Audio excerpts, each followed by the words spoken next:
listeners. Thank you for joining us today and learning more about sustainability in our daily lives. Today on the podcast, we have a Sustainability Action Research Group who is investigating UCLA's plastic policy and its feasibility on campus. This week's episode, we are looking to explore EDI and how that intersects with sustainability. Could one of you define EDI for our listeners who are unfamiliar with it as a concept? EDI stands for Equity, Diversity, and Inclusion and is a term that is used to describe policies and programs that promote participation and representation of historically underrepresented groups, such as individuals of different race and ethnicity, sexual orientation, disabilities, and religions. It can help bring people together and form a strong community while also ensuring that everybody gets equal opportunities. And how does EDI fit into plastics and plastic policy? While plastic pollution and the extraction of resources to make plastic are notorious for disproportionately affecting low-income communities and communities of color, one example from the UN Environment Program showed that a neighborhood in Baton Rouge, Louisiana, adjacent to an ExxonMobil refinery, had a child poverty rate of 45%. Not only is the child poverty rate abnormally high, but there's also an increased risk of asthma due to chemical spills. Unfortunately, statistics like these are common in low-income colored communities around the world. It's important that these community members are included in policy decisions, are educated on the effects of the harmful environmental processes taking place around them, and have their voices rightfully heard. That's where EDI becomes a helpful tool in promoting environment. It's really interesting to hear how EDI can become a tool if we viewers understand its impact on different parts of society. Besides the impact you gave, what are some other ways that disenfranchised communities can benefit from EDI-related policies? Well, a big barrier with sustainability is equal access and cost. Many people cannot afford to make the more sustainable choices. Things like reusable bags and water bottles, metal containers, and sustainable clothing, for example, can all be expensive. It's important to support community efforts to hold the corporations who are responsible for plastic pollution accountable and push for fair and equitable government policies to ensure waste management. These examples might sound familiar and relatable to some of our listeners. Do you mind sharing with us a personal experience from the team or maybe a community member that demonstrates how EDI affects plastic policy in the way you have described? EDI is an important topic in my own life and community. Sustainability is often seen through the lens of a population that lacks people of color and people from low socioeconomic backgrounds. We cannot all buy bamboo toothbrushes or shampoo bars to reduce our plastic usage, and so therefore there is a lack of perspective on sustainability practices. As college students ourselves, most of us do not have the funds to purchase sustainable items because they can be quite expensive and out of our reach. The same goes for the community around us that includes a majority of people of color and low-income families. Everyone should be included in the effort to be more sustainable. That is why it is evident that we keep in mind the financial challenges of the students of UCLA when critiquing and helping UCLA be compliant with their plastic policy. The more people involved, the better our community can tackle the large task of making our community more sustainable. This way, we can come together, pinpoint the unequal burden that falls on the people of color and low-income people, and we can create equitable government policies. Thank you for sharing that with us. It really puts EDI into perspective.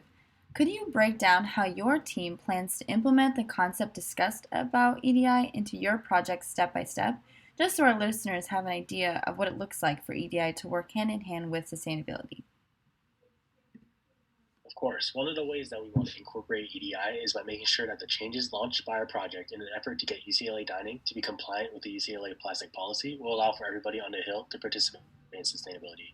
This means that we would ensure that any additional costs aren't put on the students. There are a good number of students on the Hill or who have a dining plan who come from low socioeconomic backgrounds, and making sure that they don't incur any additional costs would allow everybody the opportunity to be sustainable as well. We would do this by working with dining management to find a solution that best fits the current budget, or by finding additional sources of funding to compensate for any additional costs that may come from shifting to more eco-friendly utensils. Another way to incorporate EDI into our project is by making sure that the needs of disabled or handicapped dining customers are taken into account. There have been issues with utensils such as straws in the past. Fiber-based straws are often brittle and do not bend well, and often fall apart easily which can be problematic for people with disabilities. Finding a way to keep a stock of plastic utensils in hand for these people, or finding a way to tailor whether fiber-based utensils are supplied based on the nature of the food that is being eaten so that the comfort can be maintained is essential in accounting for disabilities or handicapped customers. It appears that EDI is very impactful for plastic policy and other forms of sustainability and how it affects different communities. Could your group shed light on how EDI is important to your project specifically and how the future of sustainability at UCLA as well in greater communities? Well, if one thing is true, it's that it has become glaringly undeniable that communities that are least responsible for the abysmal state of our environment are also those that are most significantly and disproportionately affected by it. This is true for proximity to landfill polluted environments, as well as an inability to access sustainable options, as well as a lack of consideration given to minority groups when decisions are being made by policymakers.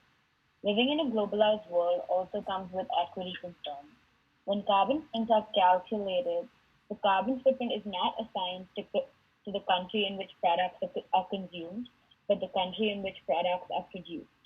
For example, even if all the clothes produced in Bangladesh are being produced for consumers in the United States, the studies do not take that into consideration and account it as the carbon footprint of Bangladesh, not the United States. This is a type of injustice that is often overlooked and just one of the reasons that we need to create space for people of color in the environmental community so we can bring in a more diverse and inclusive perspective. EDI is also extremely relevant to our project and the global plastic crisis because for decades the United States has shipped their plastic waste overseas, exposing entire countries and communities to plastic waste which is often toxic. All the while convincing people here that recycling is a successful solution to gross overconsumption. Because if people don't see their waste around them and they are being told it is recycled, then it must be, right? If we truly want to make effective environmental change, we simply cannot do so while continuing to ignore the voices of people of color and low-income communities, who have always suffered the burdens of consumption that they had very little part in. We need to prioritize equity with urgency in our lives, on our campus, and in society.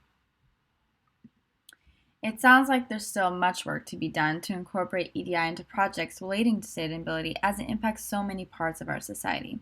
Discussing topics such as EDI can spread awareness of how moving towards sustainability to preserve our environment may have societal costs that we will have to manage over time.